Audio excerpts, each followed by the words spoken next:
And the latest weather whiplash could lead to flooding, as Ev was talking about, a loss of water supplies if the snow washes away too quickly. That's right, Pat. KCAL News reporter Tom Waite spoke with local officials about how they're preparing for this, Tom. And Juan and Pat, as Evelyn was just talking about, as you were just talking about, they are worried about all of those things we were just hearing Evelyn discuss. So LA County says their flood control infrastructure is ready to handle more storm runoff, even if it's a lot of snow melt. But parts of Northern California could be in trouble, even in the higher elevations where homes and businesses are being strained under the weight of all this snow.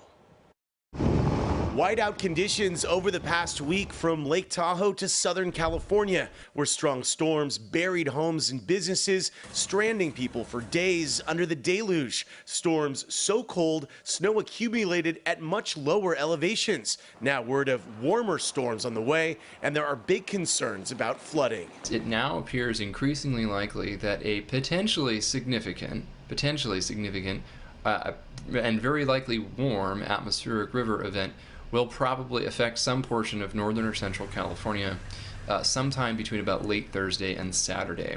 There's a lot of uncertainty at this point regarding how intense it will be, how prolonged it will be. Lower elevations in Northern California between 2,000 and 4,000 feet are the biggest concern right now. Those elevations are going to see some significant potential for runoff issues and some flooding. Warmer storms have another serious consequence: our water supply. Warm rain can wash a lot of it out. Felicia Marcus is the former chair of the California State Water Resources Control Board and is now a Landreth visiting fellow at Stanford University. She says if our snowpack melts too fast, we will likely lose a lot of it. You lose a bunch of that bank account that we're really going to need in the coming months through the year so that it can melt out slowly on a schedule we would prefer, to refill the reservoirs as we use them, replenish the streams, and actually flow down at a pace where the groundwater can be replenished, because that is by far our largest storage. Lake Oroville, outside of Sacramento, one of California's largest reservoirs,